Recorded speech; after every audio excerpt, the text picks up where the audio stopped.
Well, as you may already know, your kids and your teenagers, even my own, at their young ages, are very tech savvy. They text, they spend an awful lot of time on the internet, they're online doing their research for school, they're playing games, they're surfing the web, they're socializing on networking sites.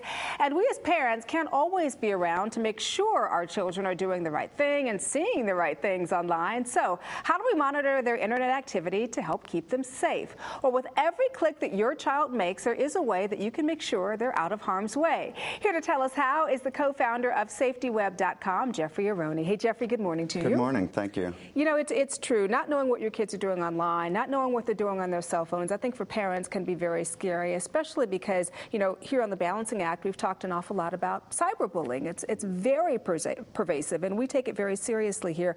But the thing is, it seems to be happening more and more every day, right? Well, it's certainly getting reported more and more every day.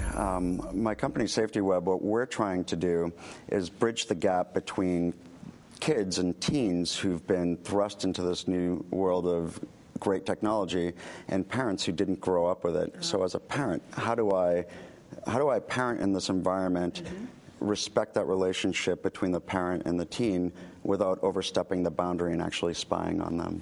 It is hard to monitor what they're doing, though, Jeffrey. You have to admit, when you can't be around them 24 hours a day. That's true, but what I like to do is think back of certainly when I was a kid, and I imagine yourself as well. When my parents gave me the keys to the car, they said, they didn't just flip the keys to me and say, have fun.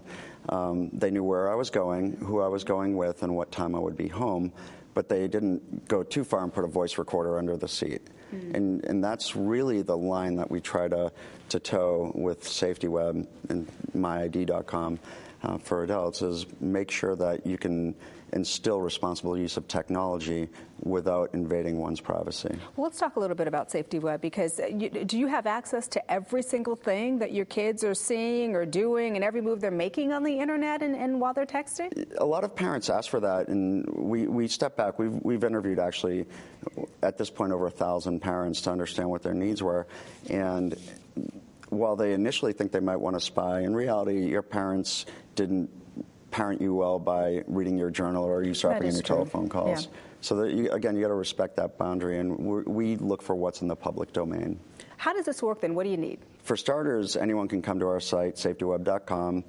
All you need is your child's email address, and what we'll do is run a series of several hundred immediate queries and ping all of the social networks and do other advanced lookups to see what is in the public domain. So what could any individual with a laptop and internet connection and some smarts find out about your child?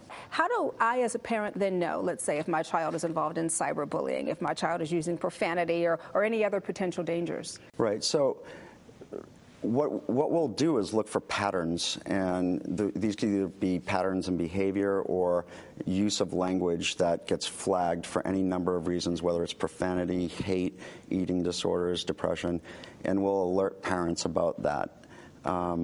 We'll also look for increases or decreases in certain types of online behavior and see if those are associated with bad actions, either by your child or against your child. And we're talking about the internet, but also with their cell phone activity as well. Yeah, we can monitor, so we don't go in and read the actual messages.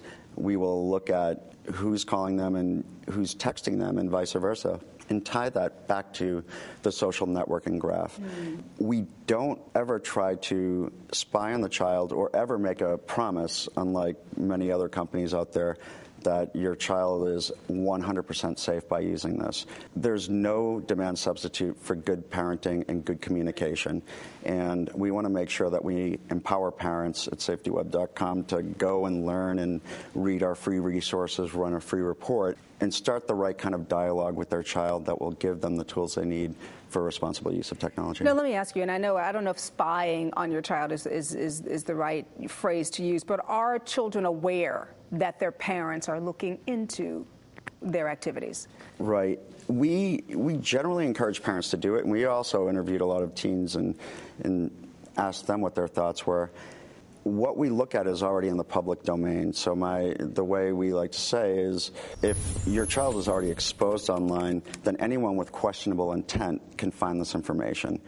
And so when it's explained to someone in that way, they understand that, well, if the bad guys have it, then my parents should at least be aware of it. I'd rather have my parents be aware of this than the bad guy. That's right. Well, is this service free or is it affordable?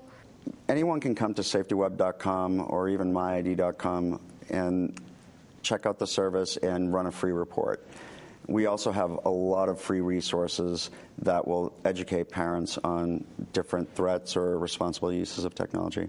To sign up for a constant monitoring service is about $10 a month or $100 a year.